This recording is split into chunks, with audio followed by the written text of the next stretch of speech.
Hey everybody, Nick here, and tonight I'm going live. Basically, I find myself in a situation where I just don't quite have enough in me to actually, do something productive. To film, a real-life review, to do something, serious with myself. And so instead, what I'm going to go ahead and do is just go live and answer your questions. It's always a joy. These kinds of interactions on the YouTube and otherwise, something that, I don't know, I enjoy it. It's nice to directly interact with you guys. So, anyways, I'm going to go ahead and start answering Ask the Nick questions right from the side there. One thing I'm going to say, and I say this always, is that if your question is not being answered immediately, that's because I have a million questions sliding right on this side here. And so it's a very, I'm drinking from the fire hose here, so to speak. So if your one question is not being answered, that's fine. It's a very interesting... Well, it's a big variety. So anyways, quickly though, before we go into it and to get some questions a chance to get started here, I wanted to show off a couple of new acquisitions here. This is the Prometheus Lights Beta QR, which is a very small flashlight with a nice color-correct bulb and very nice construction, and a pocket clip and everything. It's a neat little thing. This guy here is the Peak Eiger, E-I-G-E-R, whoa there. And this is another interesting... Pardon me, another interesting little flashlight here because it has a very interesting system that's kind of a continuous light adjustment thing. Not entirely as well as a momentary on cap here. Also a AAA light. Let's see here, it's just barely on at this point. This right here is the Brad Southern Mini Tolk, and actually this guy has a bit of a story. When I got this guy originally, I did an unboxing video, and carried the knife, and I love the knife. But the problem is that the back spacer was not quite flush on one of the sides, and more importantly, when I went to take the knife apart, Brad Southern, when he sent it to me, said, Nick, I'm thinking the back spacer might be a little too tightly fit. If you can't get it apart, let me know, and I'll put it together. And mine was one of the very first one of these guys made, and so that's the risk you take when you order the first one of any knife. And so that was indeed the case. And I asked him as he was doing that, I like Damascus. It's a nice material, but it wasn't really big enough here to show off well. And so instead I asked him to swap the copper in there as well, and so he did. And so just a little while ago here, this guy came back to me, and in fact, with the back spacer in the proper geometry and everything, and I can now disassemble it and lubricate it and whatnot, this is now absolutely a way better knife than it already was. I love this knife very much, and it's been very hard to kick out of my pocket this week. This little guy is a screwdriver from iFixit. It's a little, it's actually a metal, it's aluminum, something or another, but it's actually very nice. It's got nice knurling to it, and I'm going to give this a try, thanks to my buddy Chad who sent this along. It's a CRKT Pilar. I don't know why they named it after a kind of cyst, but hey, whatever it is. It's an interesting knife that a lot of people are saying merits consideration for Knife of the Year, and so I'm giving it a shot. And finally, this little guy comes to me from my buddy Jean-Luc over in Switzerland, who gifted this guy to me. This is a Klotzli knife. I don't actually know how it's pronounced in Schweizerdeutsch and whatnot, but that's how it's spelled at the very least, and it's an interesting little piece because it's very, very smooth. I mean, very, very smooth. It's running on Teflon, but I don't actually care so much. It does actually front flip if you kind of give it a little bit of doing, and it's nicely designed. So I'm actually very impressed with this guy. I can't wait to do some carrying for review. But anyways, I've got all these guys, as well as my permanent collection over to the side here. And so there you go. Hope this has been interesting. No, I'm not done yet. Let's go ahead and jump into the questions there. Any good front flippers for under $100? Yeah, kind of. The best front flippers under $100 are in the Boca Excalibur series. This is actually from the same guy who sent the Klotzli. This is a Boca Excalibur 2, but this is one that they actually allowed to be a front flipper. Some of the other models were not let to be front flippy, and that's no good. But this guy allows that, and so the Boca Excaliburs are just not incredible, but they are okay. This guy is using VG10 steel. It's not top of the line, and it's Boca, so there's a little bit of inconsistency. But for front flippers, as far as I know, this is the cheapest game in town. Unless you want to consider the Svord Peasant here to be a front flipper. But considering it is a friction folder, not so much. This is good and cheap. But anyways, that's kind of where I send people for an inexpensive front flipper. That said, as you go up in money, the updated Kaiser Feist is a pretty good idea. What else? Booze Blade Smoke, next time they're available, is a great choice. Yeah, so good question. Let's see here. Ishdeep Singh is asking for budget knives under 25 bucks. So the thing is, that's a hard question because A, there were a lot of different options, and B, there were a lot of really bad options. For me, at least, under 25, some of my go-tos are the humble Opinel. Is one of the bigger values in the knife world because you get a very, very nice knife, practically speaking, for a very inexpensive price because the materials are very simple. If you get one of these guys in carbon steel, you're getting a good blade that actually cuts things. You're getting a nice integral construction handle, and they're like 12 bucks. So this is probably the best value in the knife world, period. There are other good options. Things like the Kershaw Oh So Sweet is a nice little cheap option. I don't remember exactly what's under the 25. I think the Rat 2 is under 25 bucks. But very often, if you go up to like 40 bucks, you get into great territory. You can do things like the steel wheel cut jack. This is the 3-inch model, which is a relatively new release here at a steel wheel and is a very impressive little piece. You can do the Rat 1 and Rat 2. I'm sorry, the Rat 1 and D2. You can do the EC Vispa Zancudo line, which I'm going to be reviewing soon. And what I encourage you to do, actually, is to check out, I have a playlist. I have playlists on the channel. They show up over there for me. That including one of them is a budget-friendly EDC sort of list. And so you can check out there, and every one of those things is under 60 bucks, and some of them are even cheaper. So that's a beautiful thing, and you should be able to find something pretty excellent for your money. So there you go. Let's see here. I am technically the owner of a Booze Blade Smoke, says Woody Infermo, and he's not afraid of bragging about it. Yeah, the Booze Smoke. So actually, my actual smoke model, the production one, is over with Birdshot IV at the moment, but I do happen to have the production prototype handy. And yeah, this is probably my favorite front flipper at the moment, period. There is just so damn much good here with this guy. I love it. And so, yeah, if you can get one of them, they're very nice. But unfortunately, they're being ordered in very small batches. So, yeah, getting a lot of retracted messages, which is kind of strange. But, yeah, a bunch of people saying that. PM2 Adelica asks Jake Weber 03. So that's a great question, Jake. As far as I'm concerned, and I'm going to explain this in my Shaman review, or at least... Actually, no, I'm not going to explain it, but I should. Here's your Spyderco Delica, size comparison. Right here is your Spyderco PM2. And right here is the third option, which is the Spyderco Shaman, whatever, I don't care. These kind of form a nice little continuum, especially if you throw in, come here, Dragonfly, throw in the Dragonfly on the small end here. There we go. These form a nice little continuum. Your Dragonfly is an incredible knife, and especially if you need this extra small size. But it's just not enough knife for some tasks. Not so much in like the burly durability, but just in terms of blade length. The Delica, in my opinion at least, is enough knife for almost every task. And especially if you get an upgraded model like your plywood Delica here, the Packerwood version, this is absolutely one of the better knives out there, 100%. And it's enough for most people's everyday carry tasks. The Para 2, once you move up to the PM2 here, you get some improvements, mostly in terms of beefiness. The PM2, you can think about it as being a slightly more hardcore Delica.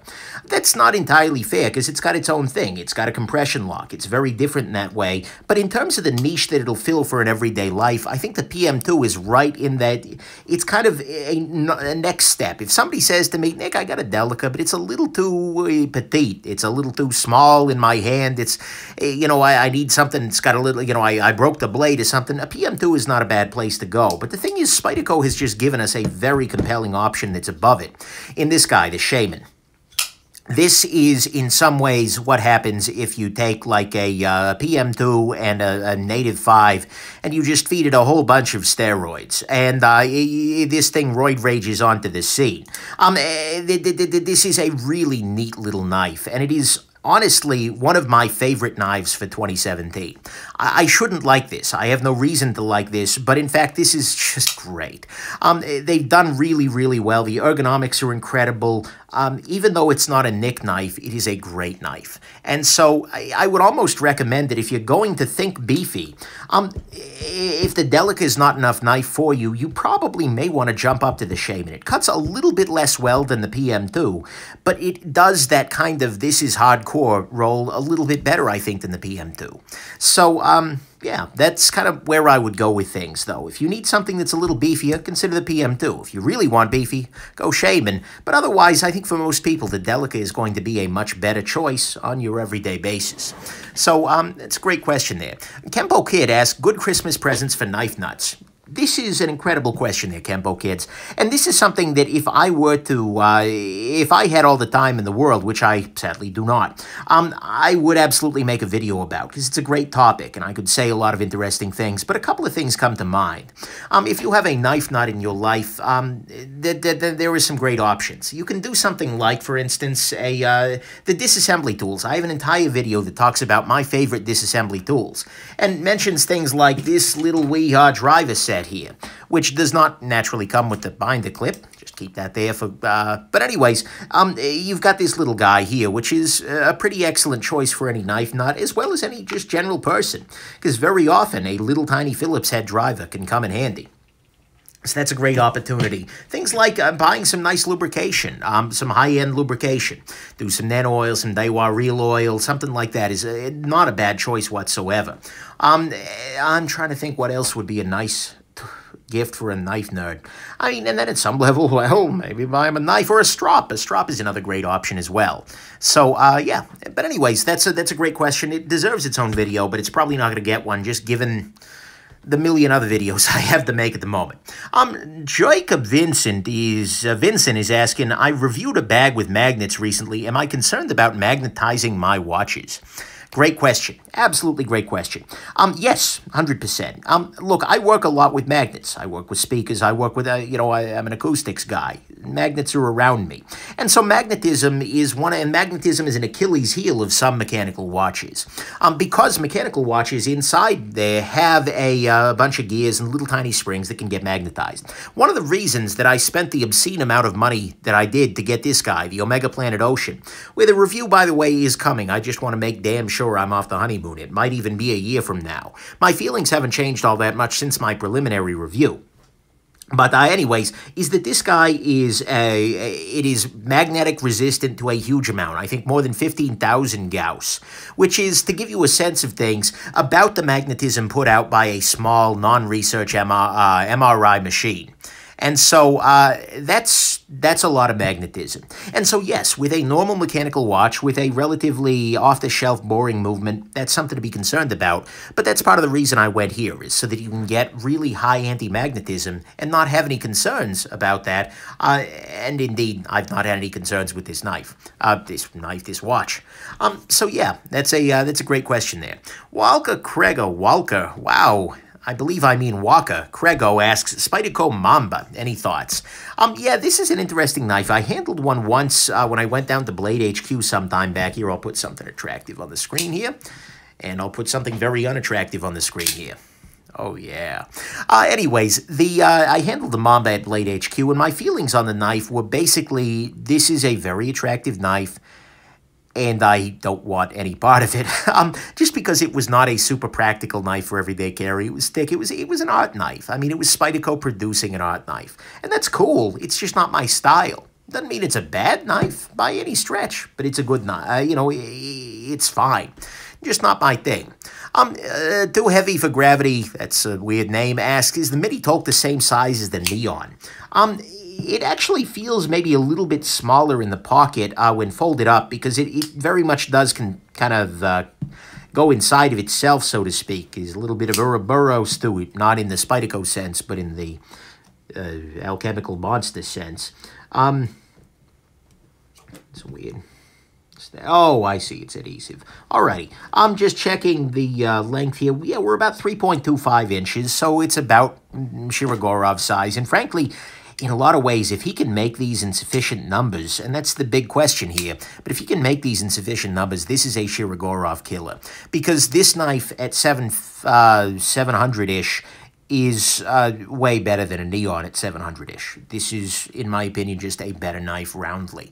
The Neon's got a lot going for it, but the fact that I have this knife means that I do not want a Neon. This has removed that from me. So I think it's a very, very nice thing. Ronnie Santo asks, Nick, should I buy obnoxious subwoofers for my car?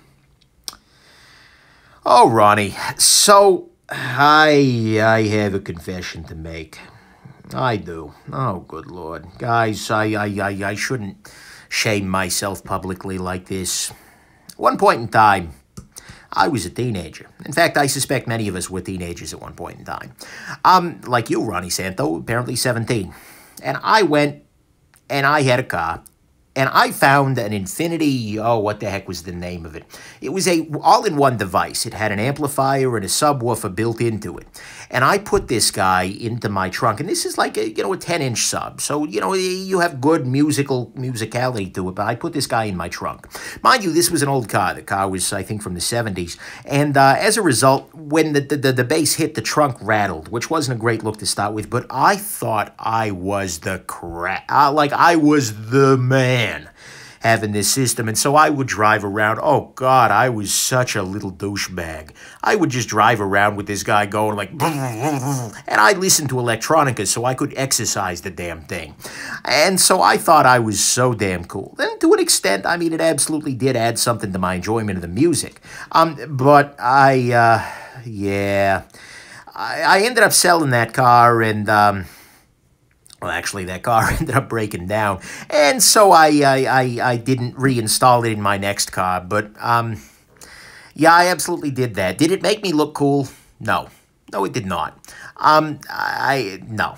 So I in the future I would say no. Low frequencies are great, but there are better ways to do home bass there. But the thing is, absolutely, there is a role for good bass response, but then there's a role for obnoxious subwoofers. That's completely beside the point there. Let's see here. General thoughts on out-the-front automatic knives. David Kennelly's asking, so I don't have... I did a review recently of the Benchmade Phaeton, which is probably, next to the Hawk Deadlock that I handled at Blade, probably my favorite out-the-front that I've handled.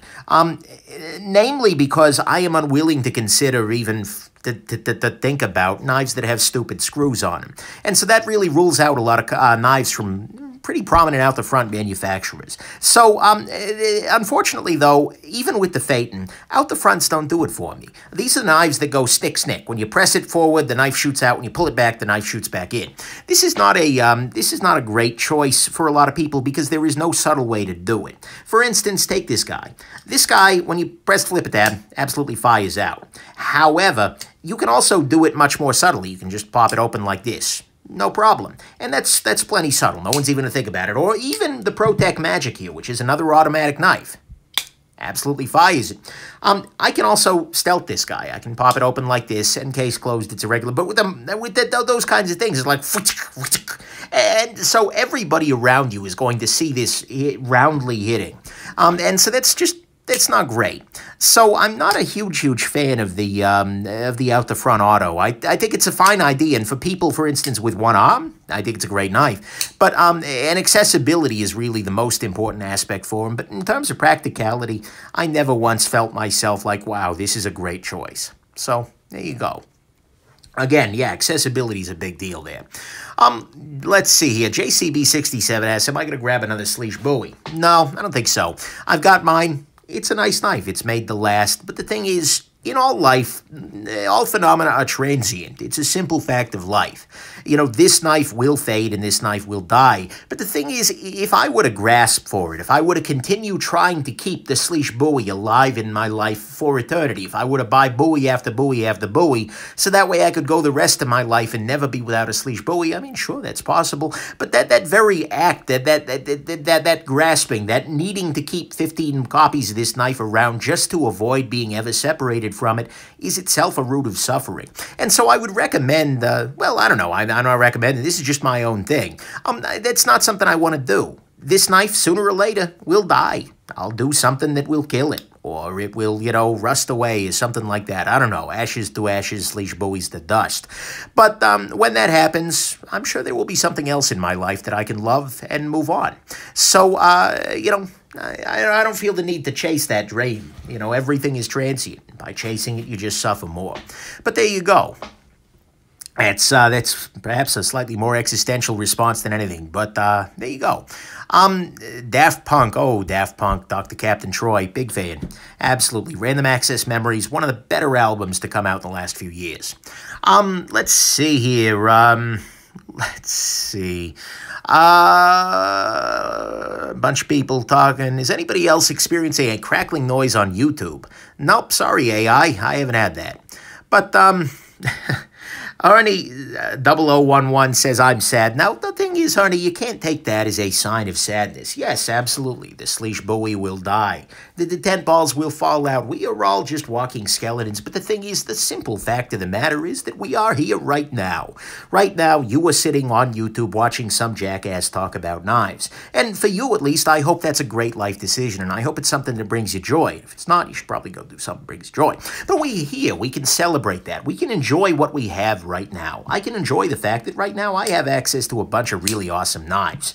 I have access to a great watch. I've got great pens around here. This is steel, not titanium, by the way. But, you know, we have to enjoy where we are, how we are, and move on with our lives. Anyways, that's a great question there. Found yourself a Rayard Hills. I have not done a Rayard Hills review. They are, unfortunately, discontinued knives. Actually, is the Hills discontinued? I don't know, but, discontinued knives, I'll just go off on that rant as a separate thing, are a little hard for me on the channel. Because, you know, at some level, every time I review a discontinued knife, unless it's one that was, like, recently discoed and there's not, it's like, you know, hey, it's a great knife, you can't have it. Or, on the other side, it's a crappy knife, but you don't care. And so it's a little bit weird to review something no one can get. And certainly I understand it's the case, for instance, with, you know, I have a couple of knives that are a little hard to find around. Like the Mini Tolk here, he is, I don't think he's started taking orders in bulk for it yet. He's still clearing through the early pre-order batch. But, you know, these three knives are a little bit hard to get at the moment. And frankly, actually, this guy's discoed and so is the Bowie. Oh, Spyderco, you're killing me here. But anyways, it's a little hard to deal with that sometimes, but at the other side, a lot of these have a lot of interest for a lot of people. And these guys, the Grimsmos, are particularly very hyped right now. And so I think it's reasonable to talk about things that are very hyped, even if they're a little hard to get. But outright discoed knives, and knives from companies, I really struggle with companies like CKF, for instance, or we, to a lesser extent, where they make one knife. Actually, why am I moving this? I'll leave this up. Where they make one knife for 15 minutes and then, you know, move on to the next thing. Like, by the time my review goes live, it is long gone. You can't buy it. They're not supporting it. It's just like, speaking of all things being transient, CKF's, holy crap, you're transient there. And so, you know, those are a little tougher for me sometimes. But, yeah, it's a great choice. Let's see here. Other good questions. What should I look for in a used watch? Captain Troy, that's a great question. The biggest thing you should look for when you're buying a watch used is the provenance. You know, who is selling it to you? If you're looking at like a $100 Citizen, then no one's going to fake a $100 Citizen. In that case, look for condition. Look for things like, is the bracelet worn? Hold on just a second. I'll show you something. Grab a watch here. I'm wearing my Omega on a NATO at the moment, but this little guy here, this is a Casio Pro Trek, and look, for instance, the bracelet. If the bracelet has a very pronounced, like if you hold it vertically like this, it should not like kind of droop off to one side. That tends to mean that there's a lot of wear inside the pins, that your bracelet doesn't have that much life left in it. So, oh, damn it, I should have shut off my heater at a time. That's life, alas. But you'll hear some heating in the background. But anyways, that's something to keep in mind. Other things are major scratches. Look for scratches on the dial. Look for scratches in the bezel. Look for things like that. Check for bezel play. And look for accuracy. And that's really hard to judge in just 5 minutes. But ask the person, how's the watch running? They should be able to time it for you and tell you. And if they can't, well, take it to a watchmaker. It's an automatic. That's a great choice. So, yeah, that's, but mostly, especially in the higher end, only buy from people you trust. Buy the seller, not the watch. Let's see here. Adam Green asks, what are good knives for women? Hey, Adam. That's something I'm actually going to address head on in a knife gripe here, but the simple fact of the matter, and I'm not the person to talk to about, you know, women's issues. Women should be able to speak for themselves. But I'm here and you just asked me. So what a lot of people told me when I asked is that basically, and what I agree with, is that women have just as complex a set of needs for cutlery as men do. So basically, the best knife for a woman is the same thing as the best knife for a man. It's the knife that best fits her particular set of needs and her particular sets of preferences. So the best way to figure out the best knife for a woman is to ask her what she wants in a knife and then get her a good one. And so beyond that, it's really going to depend on who she is. And so just as men are multifaceted and, you know, have many different kinds of desires in terms of that way, so too are women. So there you go. Maybe it's not a, you know, go order one now kind of response, but it's something. Let's see here. Jesse Frank, any recommendations for a good watch that can take a beating and won't break the bank? That's an excellent question there. Good watch takes a beating, won't break the bank. You want quartz. If you want to take a beating, you're buying a quartz watch. There are a couple of good choices for you. If your bank can support $80 or so, this is a good one. It's a very small watch. This guy is the Citizen BM 8180. But it will absolutely take some abuse. It is 100 meters water resistant, which is good. And, you know, it is absolutely going to be plenty durable. It's plenty accurate. It's solar charged. There's a lot of joy there. If you want to go even cheaper than that, you can do something like this guy. This is the Casio F108, I believe. This is water resistant. It will absolutely not break any banks because I think it's like $12, and it will absolutely take a beating. And the thing is, if you wreck it, you don't care. The Casio Duro is an inexpensive diver's watch.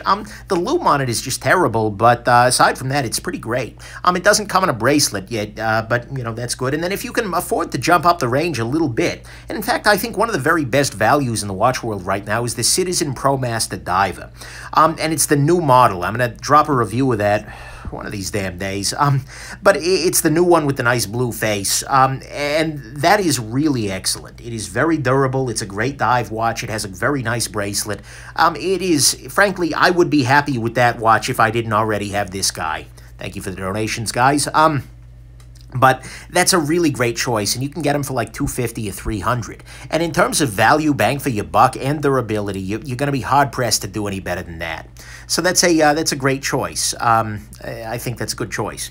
Let's see here. Any watches from the World War II era that I would recommend? Sir Epic, there is a recent resurgence. So in terms of watches that are literally from World War II era, I don't know. I don't do vintage at all. But there has been a resurgence in World War II era pilots' watches. And they're very, very cool looking. Like IWC has made a deal of it here. I'll throw some watches up here and some pens. But anyways, IWC has made a great kind of strides in bringing back those kind of pilot era watches.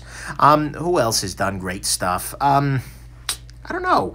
So, but there are a lot of nice vintage callbacks. Zinn has done some really great stuff. SINN, Sin, whatever you want to call it.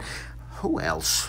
There are lots of great watches out there. I would just look around and see what's calling your name. There are a lot of good vintage homage watches out there too, where they're making something that looks like a, you know, something from the 70s. So there you go. Bubba Peppers is asking me my thoughts on Tag Heuer. So, go put this down here. The, Tag is a company that, honestly, I mean, they make good watches. There's nothing I can say, you know, I can't really impugn Tag in terms of, you know, watch build quality. They do good work. But the problem with Tag is just that their prices tend to be a little bit up there, and they don't hold their value nearly as well as, for instance, Rolex. And so if you can get a great deal on a Tag, it's going to serve you well. It's a fine watch, 100%. And then they're not also, the other thing is they're not to my taste. Like, their design language just doesn't speak to me. That's not a dig on the brand. That's saying, this jackass over here, I can look at a case full of Tags and just barely be inspired. So, you know, for me, it's not a brand that's on my radar, but that's not saying they're a bad brand. So keep that in mind.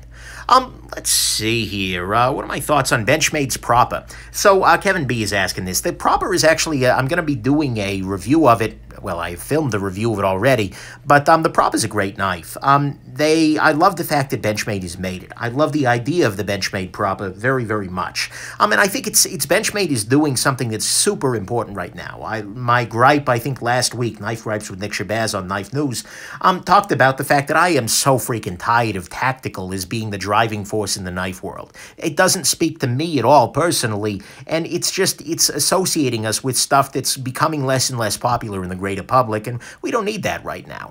And so I love seeing the Proper because it is a push in the other direction. The Proper will pull people into the knife world who never would have bought a knife otherwise. A lot of people would buy a Proper and carry a Proper who would never think about carrying, I don't know, a 940 or a big old McHenry Williams affair. So I think it's wonderful that they're making it. The Proper 2, I think, will be better. They got to work on the spring a little bit. They're still dialing it in. But I have nothing but respect for them for doing it. That's a wonderful, wonderful thing. Let's see here. What flipper knife would I recommend for a dinner occasion? Something non-murdery. Front flippers are a great choice for something like that, because, you know, they tend to be a little more svelte, gentlemanly. The mini Tolk is actually not a bad option, although it's a very expensive option, just because it is relatively small, relatively, at least this one with the copper, but I just freaking love this knife, so it makes it a little easier. What are the good flippers? Small and nice, gentlemanly. The Boker Excalibur here in the G10 isn't bad. Almar doesn't make any flippers at the moment. And they don't make anything that's properly priced either. Oh, wait, did I say that out loud? But yeah. So, yeah, anyways, that's a good point there. That's a good question. But, you know, flippers, I don't know. I mean, frankly, you're going to be hard-pressed to beat something like the tie lock here with Chris Reeve tie lock, which is very, very hard to, it's hard to beat in that way. So, anyways, in terms of gentlemanliness, swap things around a little bit. What is my favorite smell? You know, I get asked that oddly often. It's fine. I'm happy to answer it oddly often, but it's a little bit strange. The favorite smell for me is maybe like, I don't know, WD-40, Summer Thunderstorm, something like that. That's a very, those are two very different choices there. I'm not implying that a Summer Thunderstorm smells like WD-40. Unless, of course, the WD-40 factory is, you know, hit by lightning and splits open. That would be a little harder there. So, yeah, things like that. Certain perfumes. I mean, I don't have a strong opinion. I'm like, oh, that smell for me. 100%. Tony Hutton's asking about my Ferrum Forge Falcon review. I'm actually going to drop that guy. So sometimes for a manufacturer, particularly when I know that a knife is getting a good review, and the Falcon is, by and large, getting a pretty good review, I will wait. I'll talk to the manufacturer and see basically when the next batch of them is going to be available, because I like it personally, and I know that my viewers enjoy it when my knives are, when my reviews are released when the knife is available. So I'm going to basically, I've got Mass Drop. They're going to let me know when the next batch of Falcons is about to drop, and then I'll put up the review. You know, if it happens to work out with my schedule at that moment. That way, you know, you guys can see it, and then if you like it, you can immediately pick one up, and if you don't, well, no problem. But I don't do that often, and I don't do it for every maker. But, you know, I just decided in this case, especially given that that's a drop-based thing where they're not regularly available, it made more sense to do it that way. So, there you go. Balinoob asks, favorite ways to eat potatoes. So potatoes, for me at least, the fiance, I love her for many reasons, but one of the reasons I love her is that she makes a potato dish, which basically takes, you take the potatoes and it's like home fries basically, but you cube them up and then, oh man, and you just cook them in a cast iron skillet for like an hour, and they're just great. So I'm a big fan of that. Throw them in a tortilla with some taco sauce. Oh, yeah. Big fan of that. Not ketchup. Sorry, Instagram reference. So, yeah, there you go. I'm surprised I don't own a Spyderco baby horn. Those have been discontinued a long time there. Gamma Rayburst asks about the Hydra Slippy, another knife that I support very much coming out. My review of that one, I don't know when that's going down, but I've filmed a review. I liked it a lot. It had some flaws as well, but it's my favorite Hydra knife that they've ever made, honestly. I think it's a very, very nice piece, and I love the fact that Hydra is doing it. Hydra has a tendency towards high-speed, low dragitude that I don't particularly appreciate, and seeing them drop everything and just do a slip joint was like, nice, good call, guys. Big fan of that. So, you know, if you're looking at it, realize that your finger is basically what's holding that guy open. The back spring is very weak, but if that's okay with you, then I think it's solid. Let's see here. Most Mall Ninja knife I own. Oh, yeah. That's going to be a Z-Hunter right here. I mean, let's be real here. You're hard-pressed to get a whole lot more Molly than this guy here. Although, you could also argue that some of the more tactical... What do I own that's crazily freaking tactical? You know, at some level, kind of. Although, this is also a very good cutting, you know, piece. So, or this guy. This is pretty impressive at the moment. There's a Cabard Dozier design. Interesting little piece. But anyways, yeah, the Mall Ninja's stuff doesn't tend to stick around too much. Oh, hold on, guys. I'm sorry. I have misspoken. I have completely misled you all. Because no. I do actually have a piece of just incredible joy, an incredible, something that I think will ideally blow your mind. I don't know that I've ever shown this off on YouTube before. This knife right here is perhaps the most Mall Ninja thing I've ever owned. Let's see here. Oh yeah, that's right. But wait, there's more. Oh yeah. So this right here, my friends, is a Batarang knife. So actually, yeah, why did I stop and answer this? This is right here. This is the most Mall Ninja knife I frankly hope I ever own. May this be the peak of my Mall Ninja dude. Right here. We'll put it next to the Z Hunter here for size comparison because, oy. But yeah, this is the most Mall Ninja knife that may exist. No, that's probably not true. Anyways, so, yeah, that's, now you know my shame. Now you know my shame. Actually, you know all of my shame today. Let's see here. Sir Galath is asking me about the Marvel movies. I like them a lot. I'll be honest, I always mix up Marvel and DC, and I know Batman is DC, I believe. But I've been enjoying them. The Avengers was very good. I'm a big Iron Man fan because, let's be real here, I mean, Tony Stark, if I'm going to be a superhero, I'm going to be Tony Stark. / Iron Man, because I'm a gigantic freaking nerd, and that's basically my biggest superpower, my only superpower. And so, yeah, Tony Stark is definitely my superhero bay, so to speak. And so yeah, I'm a fan there. The other Marvel movies, they're okay. You know, the Avengers series has been pretty good overall. I don't know, but not like, oh my god, crazy. Please be careful handling that thing. This is just terrible. Yeah, the eyes are a nice little thing. And the fact that the eyes aren't exactly symmetrical is just nice too. This is just incredible. Let's see here. Tony Stark's power is to be rich. Yeah, let's be real here, Balanoob. That's the only power I'm ever going to have.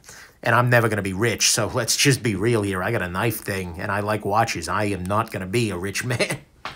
I someday, but I'm already very well off and very lucky. Well, I'm very lucky. Let's put it that way. I do okay, but I'm not going to be Tony Stark rich. No, I don't have the constitution for it. Let's be real here. Let's see here. How was my day, Nick? Jake Weber asks. You know, Jake, it's a really good question. Thank you for asking. My day today was actually pretty good. You know, I go back and forth. I'm a research scientist. I've said this before, and that's about the level of detail I'm going to keep it at. But as a result, I am constantly pushing at the edges of what I know. And in some cases, what we know is as scientists, that is. And so as a result, every day I go back and forth between feeling like a wizard and like a complete idiot. And today I felt more like a wizard than an idiot. And that's all I can ask for. And I'm not saying, by the way, that I am a wizard. I'm just saying, like, it goes back and forth. Because I'll spend, 15 minutes, oh, I'm an idiot. Then, oh, wizard. And then, so as long as I'm going more in the wizard direction than the idiot direction, I have had a great day. And so in that sense, today was a good day. So thank you very much for asking there, buddy.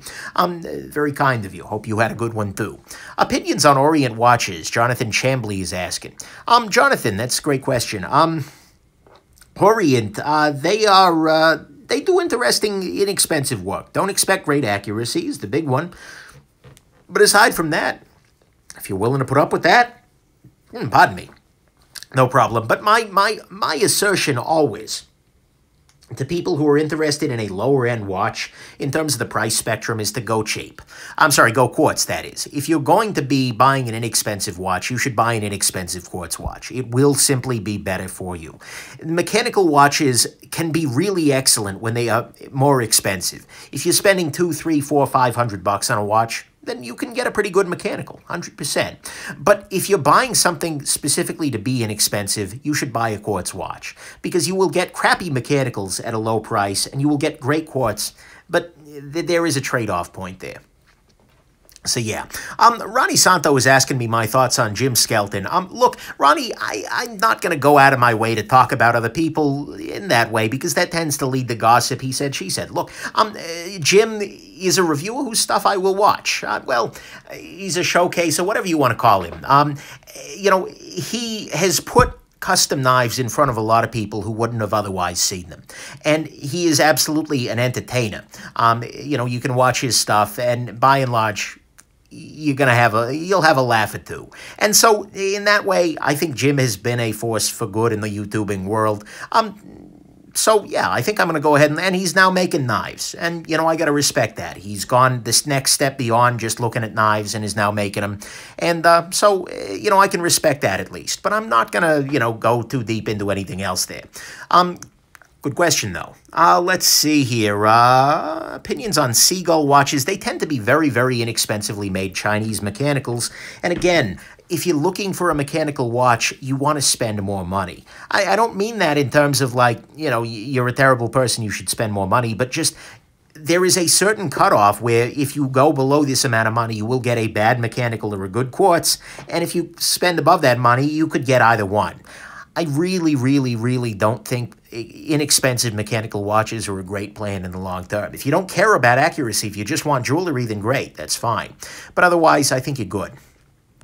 Let's see here. Let's see.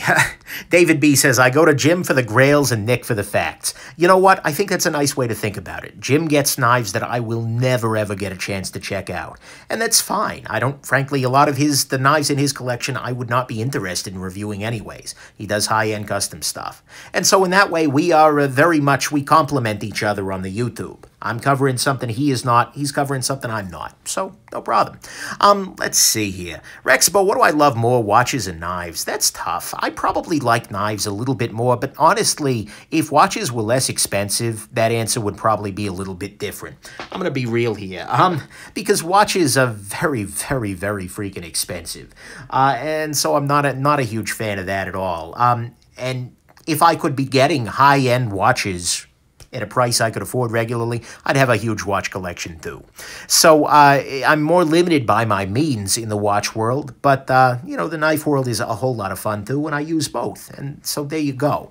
I'm kind of, at the end of the day, I am a fan of tools I use. I use a pen every damn day. This guy was in my pocket today, actually. Use a knife pretty much every day. Use a watch all the time, every day. Flashlight, was just using actually the Prometheus on the way home today. But these are handy. I'm crawling around under desks, putting in cables and whatnot. Flashlight, good to go. So, peak Iger down here, by the way. But, yeah, so there you go. Let's see here. Macintosh hi-fi equipment. So Tom, and then his ham radio call sign, I suspect, is asking about Macintosh hi-fi. Macintosh does good work. So look, Macintosh is a lot like Rolex in a lot of ways. If you're a watch guy, that metaphor will make sense. Like, Macintosh makes good stuff. And this is M-C-I-N-T-O-S. T-O-S? Wow. T-O-S-H. Esh. Am I on? Long day, guys. But they make great stuff, and the quality will be there 100%, but the problem is you're going to pay a lot of freaking money for it. The amount that you will pay for a good Macintosh is going to be hugely more than you will pay for most other brands. So if you have all the money in the world and you just kind of want to get something that sounds good, Macintosh does good work. But otherwise, honestly, it's probably not worth saving up for, and I've heard their stuff, and I've heard other stuff that sounds better.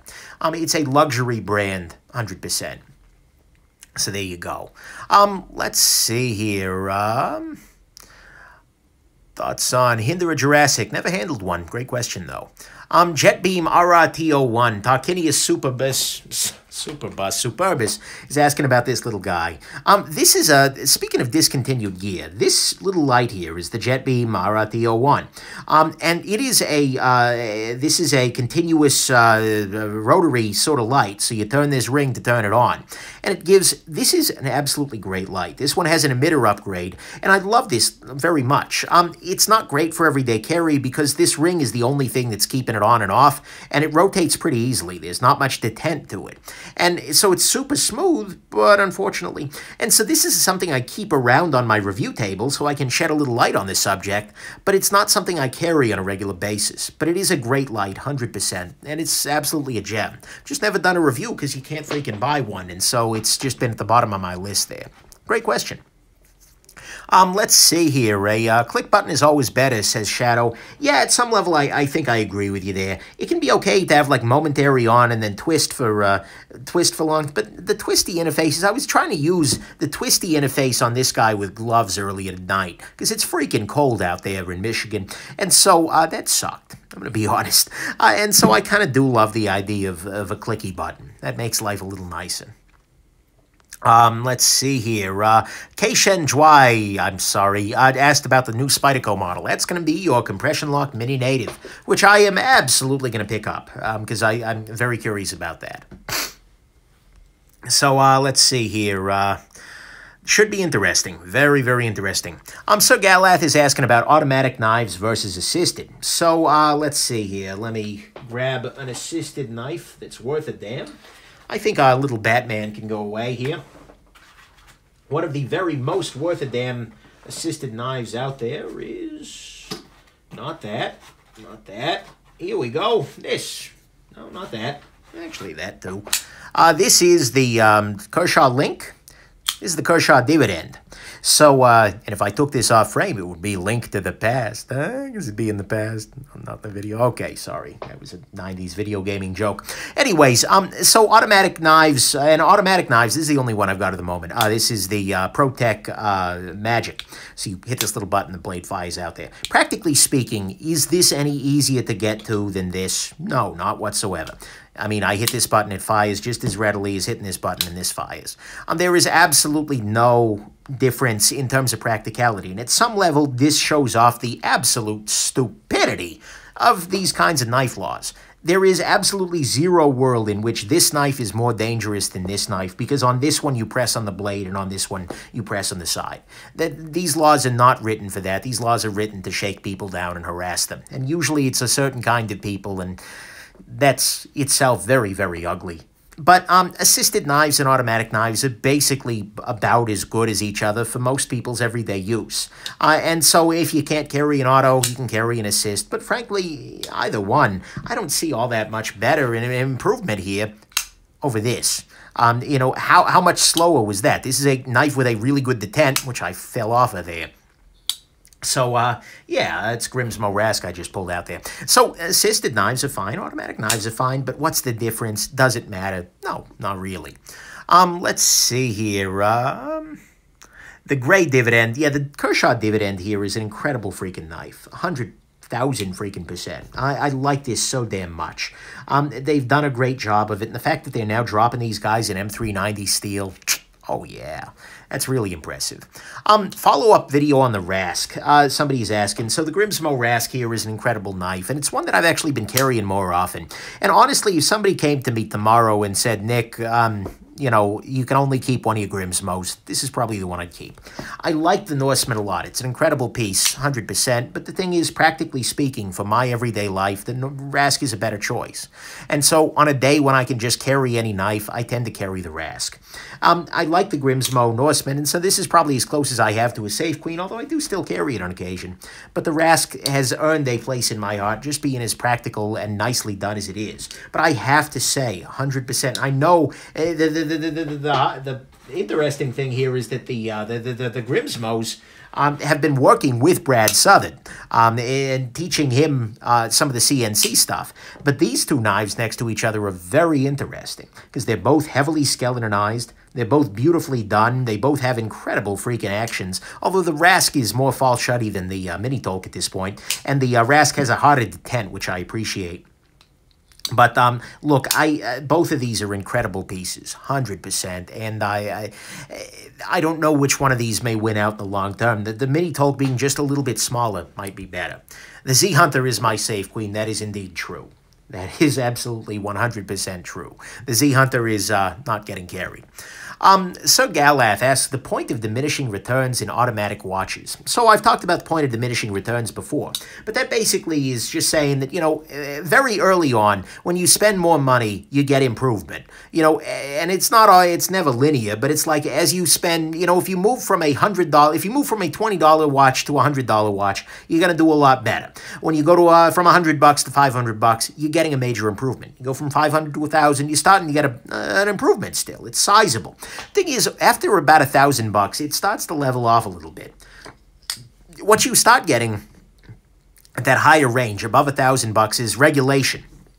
People will actually take the time to make sure that their mechanical watches are accurate, rather than just shipping them and then you can get it regulated if you want to. That's a major improvement in quality. You'll also get better finishing. You'll get things like better bracelets. But by and large, over $1,000, the watches are by and large going to be about equivalent. You'll get standouts. You'll get particular watches that have special technology.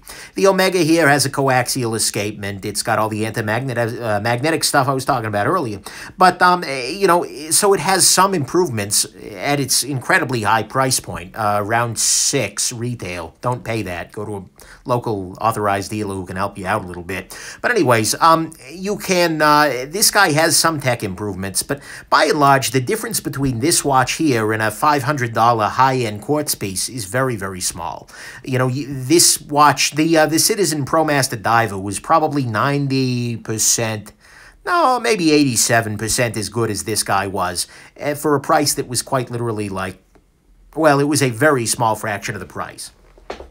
So, yeah, that's something you got to keep in mind. The curve of returns is just brutal, absolutely. Hola, Carlos. Sorry, I'm going to have to speak English here, but, I appreciate very much my fans from other countries. If I start busting out the Spanish, it's a lot of people are going to get lost there. So anyways, that's kind of my view, is that after $1,000, you're really, really going to be pushing the edge of the curve of diminishing returns. And then past, 4 or so, you are just paying for luxury. And you're paying for the brand, which is a big thing. Ronnie Santo asks, when did you start or stop EDCing a condom? That's a very personal question there, buddy. The thing is, one thing I will highlight is that you should not ever carry a condom in your wallet, because the heat from your wallet, from your body, etc., will break down the rubber, the friction, etc. Don't do that. It's a bad freaking plan. I know they show it in the movies, but that, my friend, that is a way to end up with children. That's, well, maybe that's a beautiful thing for you, but I don't know. I certainly isn't for me. So keep that one in mind there. It's maybe a weird way to talk about things, but yeah. But at the moment, I am engaged to a wonderful lady, and both of us have permanent birth control. So, case closed. Don't need them anymore. It needs to develop a watch that can carry condoms. That would be pretty entertaining. And that way you can, if you get screwed at the Omega boutique, then you've got something handy. Anyways, that's beyond the point there. Yeah, can I do a formal review of the Z Hunter? Why, yes. Yes, I can. That's actually a pretty good idea. I like that. Yeah. Because, I mean, this has definitely got some bad and some ugly, and I can probably coerce some good and some great out of it, right? The great being that it's won my heart. No, Gem. Gem is not on the table. Gem is not on the table. David Gustave, I don't even know how to pronounce your name, David. Sorry about that. Asks, what's the best knife for utility use in the military?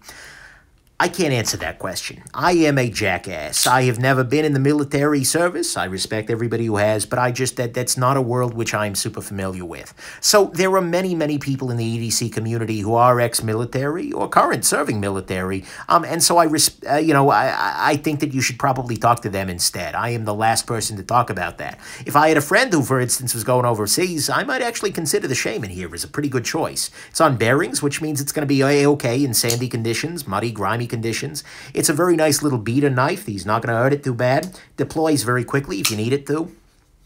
But this, for utility purposes, seems reasonable to me, but you're going to want to ask somebody who's been there. I can absolutely let you know what the very best knife for sitting in an office is, but not that. That's not my world.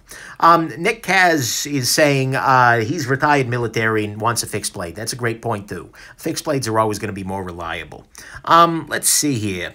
Paul Greenwood asks, what are my views on tinnitus, which is it's a persistent ringing in one of your ears, where it sounds like there is always something going in the background or something like that. The pitch of the tone will always vary.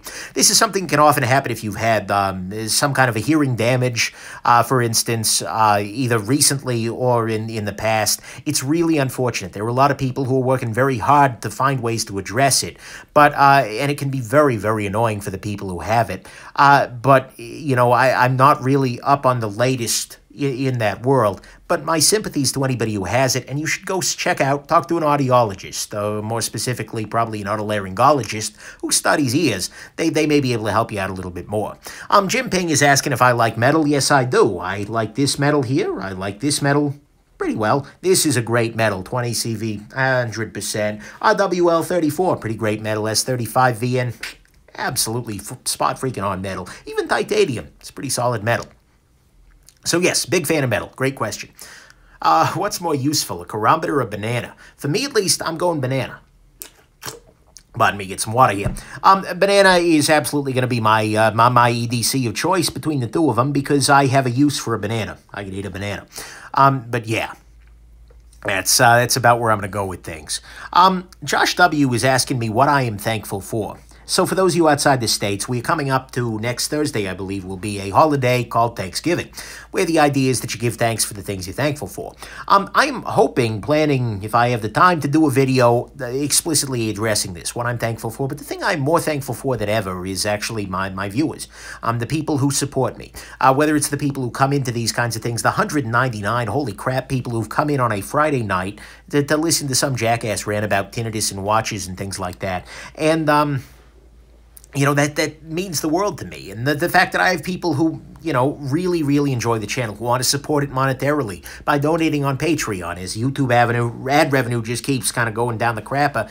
They're making this easy. Who want to donate gear, who want to loan me gear, all of those people, you're spectacular. So I am most thankful, at least in the context of the channel, for my wonderful viewers and support in the community. Pretty thankful for the fiancé, too. Thankful for peace. Not necessarily, well, I mean, peace is always a nice thing, but peace in my life. I had many, many years where I had very little peace.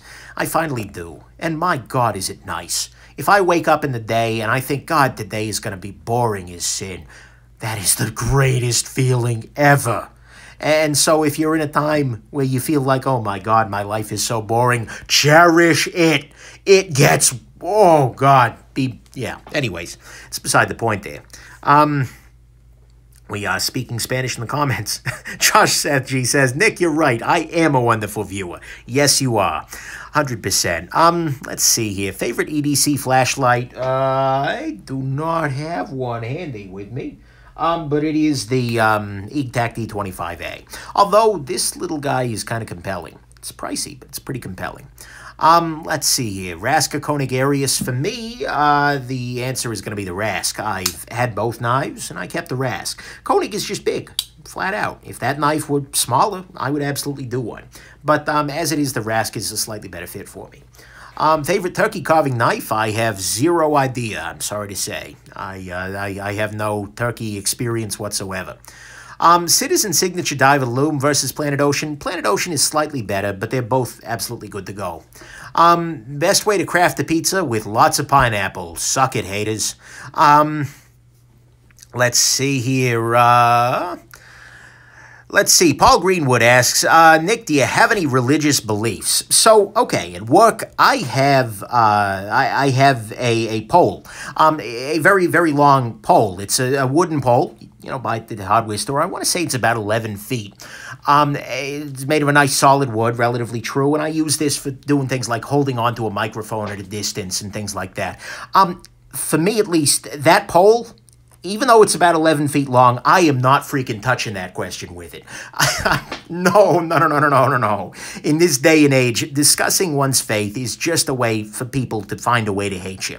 That's terrible, but that seems to be the case. And so, frankly, as long as you are treating me nicely, and as long as I'm treating you nicely, I don't care what you believe, and I don't know that you need to know what I do. We are all going through our journey on our own, and at the end of the day, as long as we're compassionate to one another, and as long as we're kind is the biggest thing, then whoever you're doing it for, whatever you're doing it for, have fun.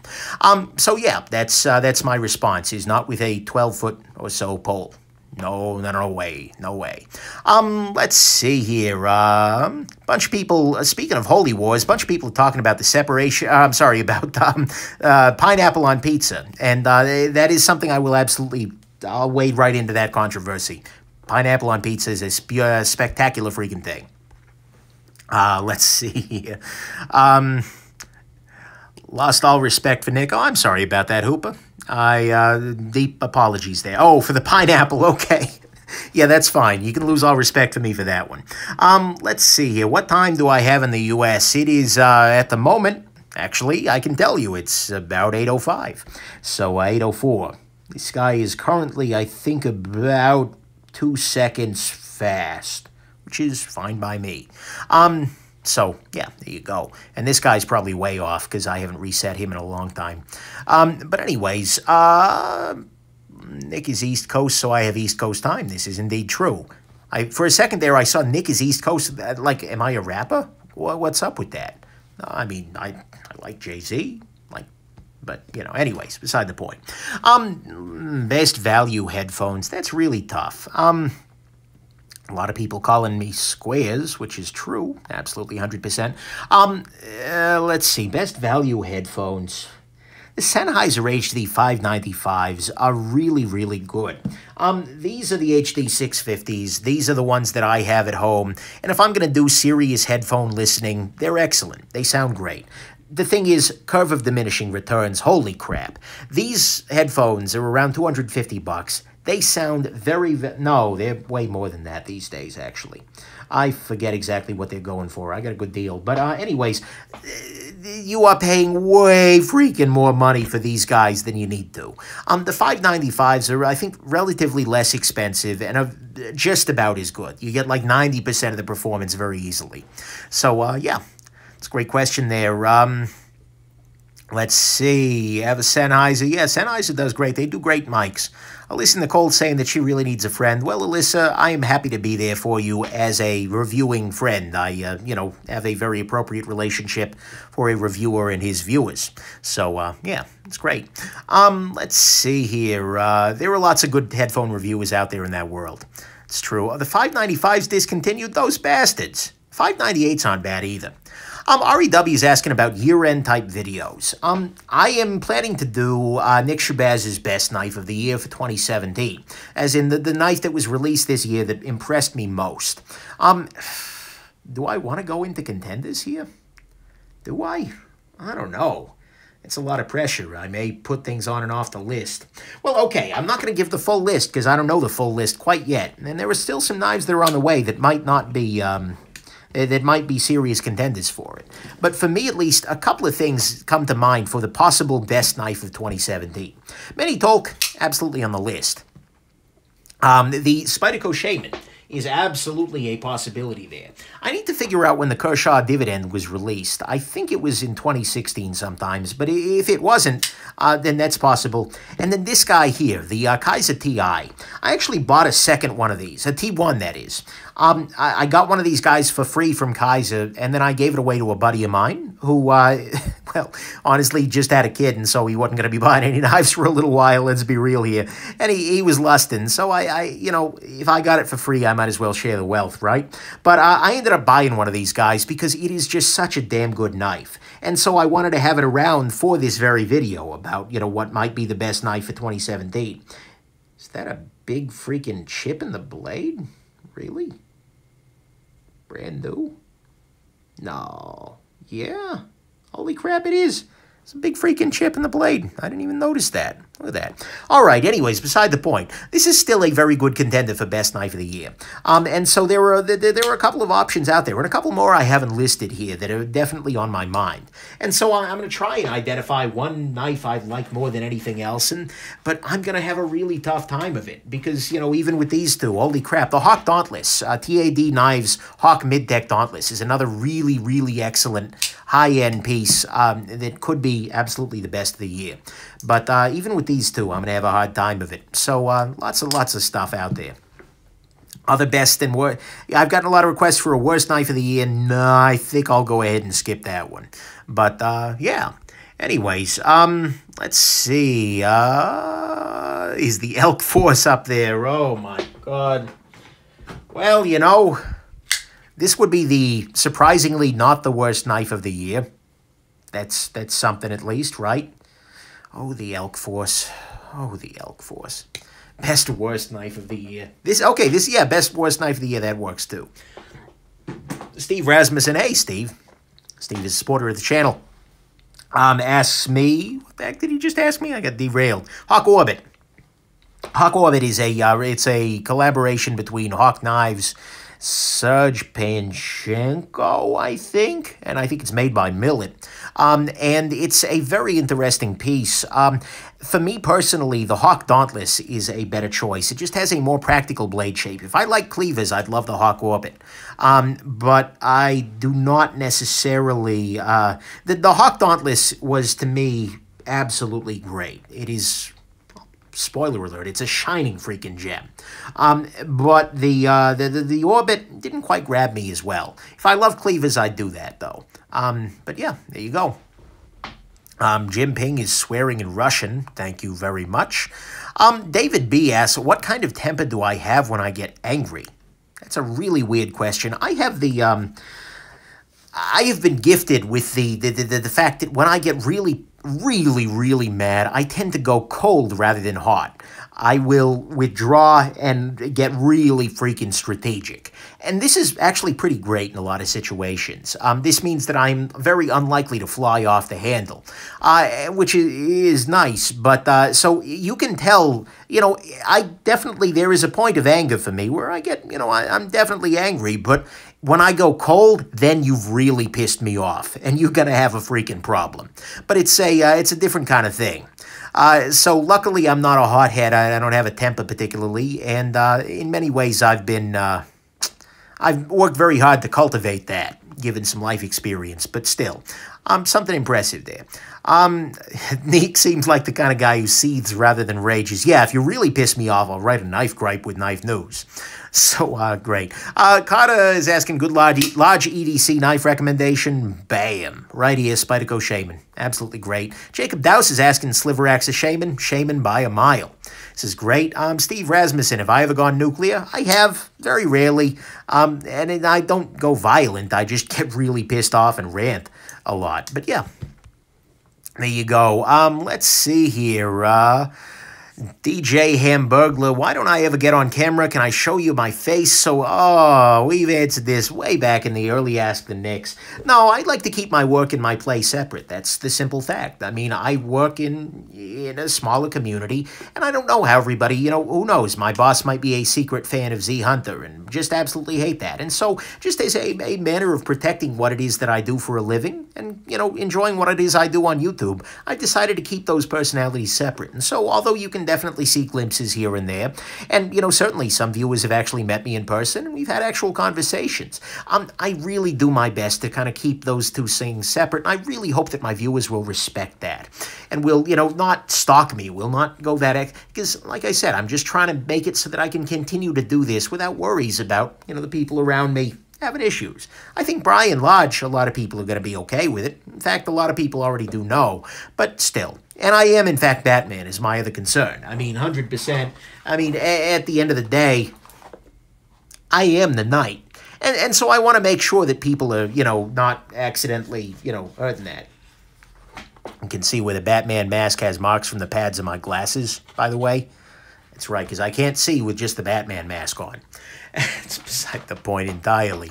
Let's see here. My face is on the scale of the Z Hunter, hiding in plain sight indeed. Let's see here. Bats have sonar, indeed. There's the acoustics link right there. Alrighty. Other good questions here. I am George Clooney with small hands. Yes, indeed.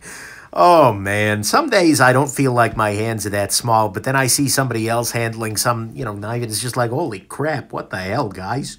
I mean, it's crazy. Some level, holy... Anyways, it's beside the point. Spyderco logo is a tick. What, does that tick you off?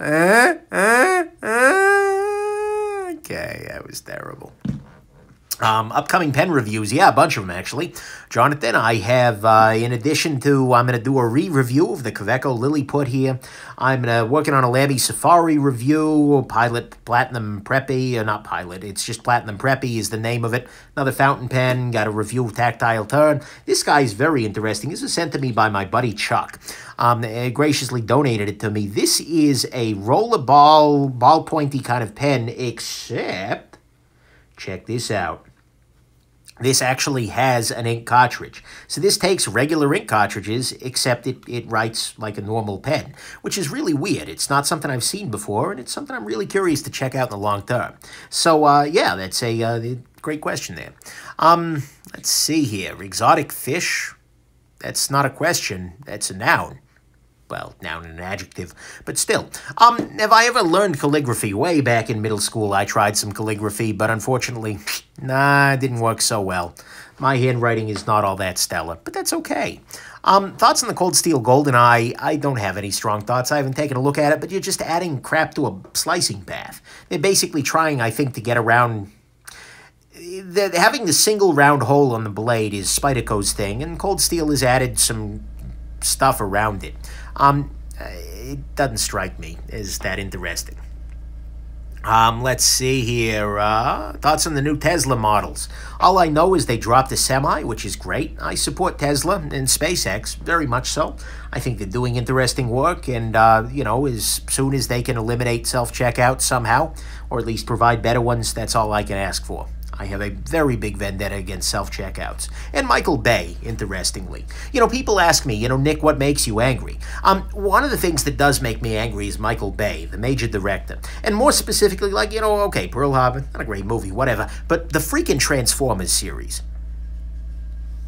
That was a tragedy. That was a travesty. The fact that they took Optimus Prime, who was, to me at least, as a child growing up, in the 90s and 80s, Optimus Prime was a father figure for me. Come on, he was the sign of everything that is good. And he was always good. He was always the better, well, not man, but better robot. But then Michael Bay gets a hold of him, and then suddenly, just... No! And like the third movie is something Optimus Prime's killing somebody out of freaking rage. No, Michael Bay, you asshat, no! Not only does Optimus Prime not look like that, does Starscream not sound like that, does Frank Welker not be called to voice Megatron? Are you freaking kidding me? You're getting the guy from The Matrix, you jackass? Frank Welker's alive. No! Bad man. And so he's completely just took the Transformers franchise and just tore it up and spit it out over the world in this festival of crappy organic-looking robots that look like an overgrown freaking statue. Anyways, hey, do I have opinions here? I don't know. It's tough to say. But yeah, what Michael Bay did to the Transformers franchise absolutely 100% pisses me off. And so that's not gonna be, oh my God. Yeah, that's going to be the next thing. Steve Rasmussen says Optimus Prime's going to turn into a supermarket self-checkout, which they are Decepticons. We know this damn much. Yeah, anyways, that's beside the point. Wow, yeah, I went there, didn't I? So, that's Transformers. The old cartoons, but they're not good. I went back and I watched the old cartoons. They're terrible. But what they mean to me is good, and Michael Bay just crapped all over it. So, Michael Bay, if you're watching this... You're going to really have to fight to win my heart back. And you stay away from the rest of my childhood, you jackass. Anyways, beside the point. So, other questions here. Best Transformers rant you've heard all week. Well, I may well be the only one, but that helps me. Yeah, I can see that. The Transformers movie from the 80s with Orson freaking Welles, his last freaking film was this Transformers movie. That's some good stuff right there. Unicron and whatnot. Beside the point. If there's one knife I can scale to a different size, what would it be and what size would I make it? I would make myself a 3-inch Grimsmo Rask in a heartbeat. I think this would be really, really excellent. I'm hoping that they're going to do something smaller in the future. Oh, God, what's the matter with self-checkouts? Look, I just did this rant on Instagram the other night, but a lot of people have asked me, here, I'm going to treat this as an Ask the Nick question. People have asked me, Nick, if you became president, what would your first act be? Like, there were a lot of things that I would change in this country, 100%. Sure, you know, healthcare system needs some overhaul, 100%. There are many, many issues that this country has right now. But the thing I would do, day freaking one, as an executive order, is ban supermarket self-checkout machines. Because they suck. They are terrible. What they have done is they have replaced an actual paying job that can go to a human, usually a disadvantaged human who might have some troubles to, you know, or this might be the only job they can get hired at the moment. They have replaced the human with an automatic asshole. That is all that they have done there. They have given a machine the ability to just screw with my purchasing situation. And they make it sound like it's going to be easy, but then the thing they put in there is dumb as a bag of freaking hammers. So I get a soda at the store. You know what? I open that soda and I take a drink. So freaking sue me. And I plan to pay for this soda, but then I put it down in the bag. Oh, please remove the item from the bagging area. Oh, this does not weigh the proper amount. Please put the proper item in the bagging area. The attendant has been notified to assist you, but the attendant is in the bakery hitting on the cute girl behind the counter there, so I'm not getting any freaking help. And so I have this automated asshole that is blocking my ability to move forward with my life here.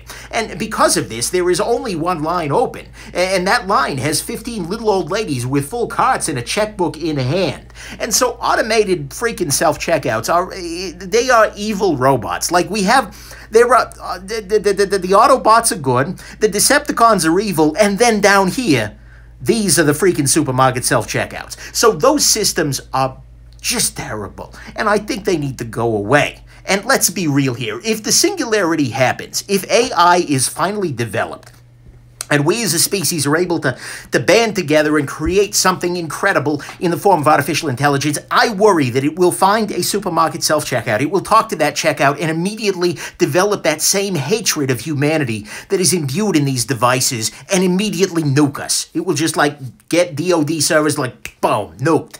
100%. So they may well be the cause of the apocalypse if the singularity develops. So right there, self-checkouts gone. Gonzo. Adios. Bye now. Executive order. So anyways, that's beside the point there. God, I'm ranting like crazy. So, supermarket self-checkouts. Screw you guys, 100%. If I had a Life Gripes with Nick Shabazz series, that would be episode number 1. So, there you go. Moving along there. What watch would I suggest for around $1,000? Not a self-checkout watch. Now, it's a good one. Look, at $1,000, you've got a lot of really good options. You have, the world is your oyster in terms of quartz watches. You can get the best by Citizen, like the Signature Diver is one of the best watches out there. So you can get that for $1,000. You can get all kinds of good stuff by Zinn. You can get Steinhardt very easily. You can, well, no, actually, Zinn's a little higher than that. Steinhardt, the Ocean 1500, if you got a bigger wrist than I do, is a really excellent choice. Who else? Look, like I said, at that price point, Christopher Ward has a bunch of stuff. Yeah, so you got a lot of really nice options over at around the $1,000 there. So, good question. Let's see here. Oh, my. Okay, good. It's only 8:15. I still need to have dinner, guys. This is crazy. Daniel Day just... guys, you're trying to get me to rant here. Daniel Gisanto just asked me where all the headphone jacks are going. I'm going to do this quickly. God, there is one connector in my entire freaking life that actually, there is only one thing that goes into it. It's a headphone port. Why are you taking away one connector that actually works, that always 100%, you just plug it in and freaking, why are you taking that away from me? Why? Because you want to sell money by Bluetooth headphones, you jackasses. Okay, headphone, right, yeah. Keep the headphone connected. If any of you guys work for Apple and you happen to see Joni Ive in the hallway, give him a nice kick in the balls for me. Or at least dress him down a little bit for taking away the headphone connector. Stupid idea. Moving along there. My accurate watch, if it's 8:15, well, okay, I can't freaking read. Yeah. Moving along. Don't mind me. I'm just an idiot here. These watches are accurate. I am not. I have to eat a knife. Which do I pick? Probably the Spyderco Roadie. Yeah. Every time Nick rants, you stream buffers. You see, that's the AI. The AI knows. The AI is a part of the freaking self-checkouts already. So it's trying to prevent me. I'm going to be like the... what the heck's the name of the kid in Terminator? John Connor, is it? I'm going to be like the John Connor against supermarket self-checkouts. In a post-apocalyptic world, they're going to send Nick Shabazz back from the freaking future to hunt down the self-checkouts. So, yeah. Mind you, I'm not actually AI phobic, particularly. I work a lot with machine learning. I do neural networks, so I'm not like, I have no problem with teaching computers things, but I just do have a problem with teaching self-checkouts things. 100%. Let's see here, with Z-Hunter in hand, I'll walk through the time portal with dual-wielding Z-Hunters. Okay, bring it on, you automatic bastards. Yeah, that's going to be awesome.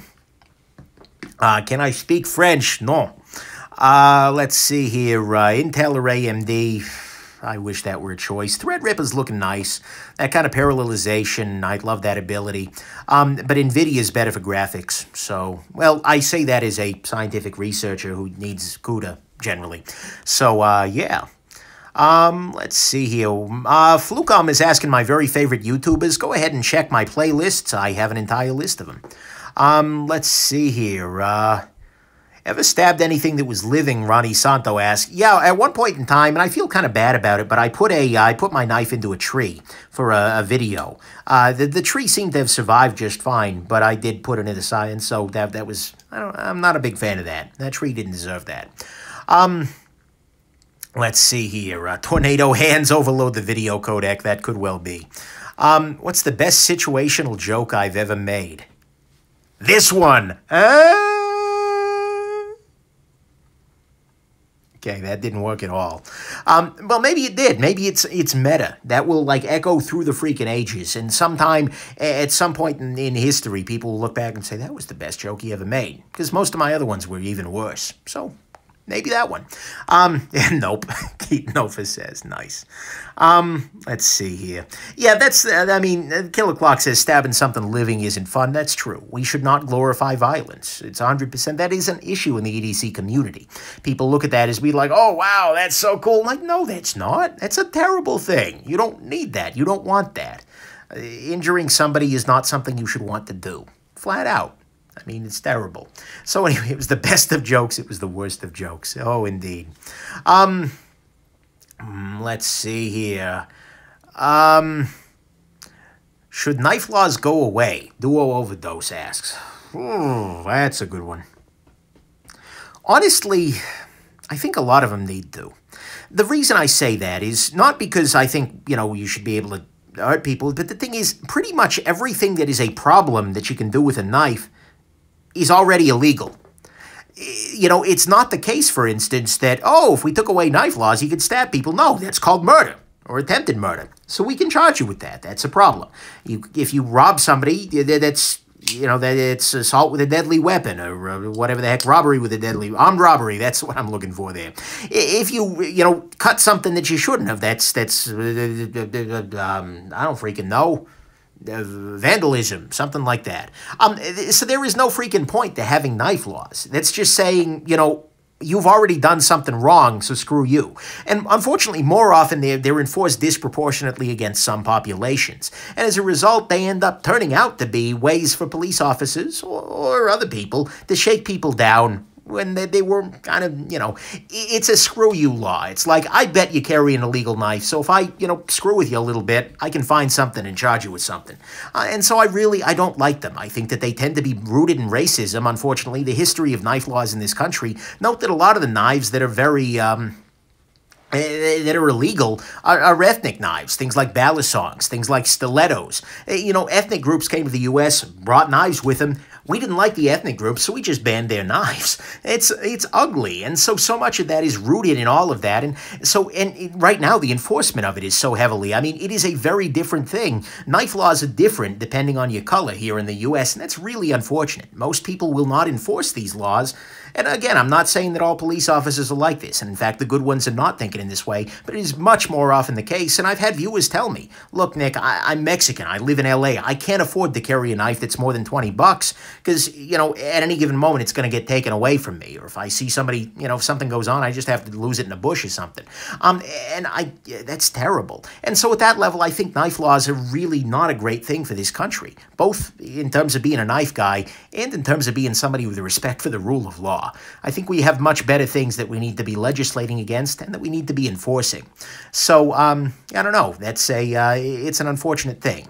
So the laws are really ridiculous. They are really, really ugly in their history, and I really hope that that we can move past that. But fear-based lawmaking is always, always, always going to be a thing.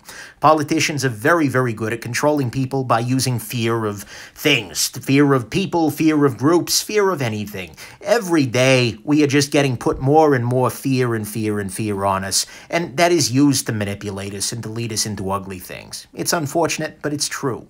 And so resist fear in any sense, whether it's in the sense of, oh my God, this is a killer weapon, or in the sense of, oh my God, worry about these people, oh my God, worry about this situation. Resist fear. Don't let people lead you around with it. It's a big deal. So anyways, that's completely and totally beside the point. But it's a rant that I guess I felt I needed to make here tonight.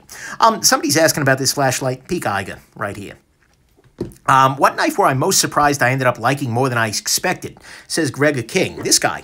ZT-452CF. This is a knife that is so completely not me that it's ridiculous, but I freaking love it. It is incredibly, incredibly good. And so, yeah, this is probably it. Let's see here.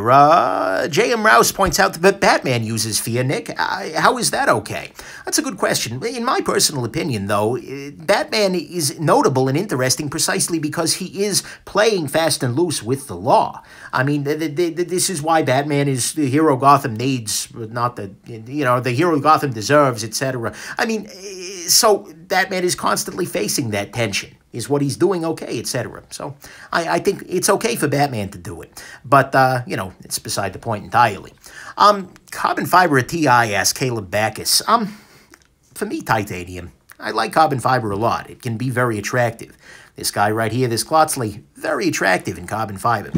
452 CF, it's attractive. But for me, titanium is just always going to be a little bit more interesting. Let's see here. Most beautiful knife model ever. That's really hard to say. I can't give you that. There are so many wonderful, beautiful art knives out there that are just like, oh my God, jaw-dropping.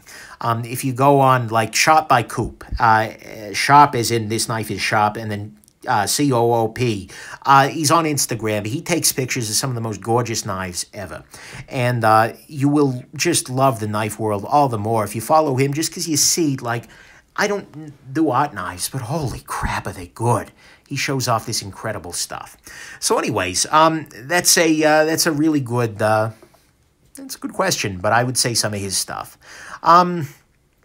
Let's see here. Nick, what's for dinner? That's a great question, actually. And that actually leads me to think that I should probably go get some of that dinner. May go get a burger or something like that. Veggie burger, but, you know, counts, right?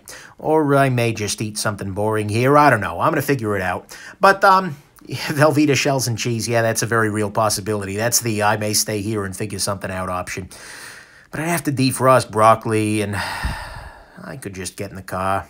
I don't freaking know. Either way, I hope this has been interesting to you guys, that you enjoyed all the various... Oh, God, I did a lot of ranting, guys. I hope none of what I said was too embarrassing in retrospect. Mostly, though, I hope that you have yourselves an absolutely wonderful rest of your day. Thank you, everybody, for coming in and joining me, and I appreciate so much your help here. Have a good night. Bye now.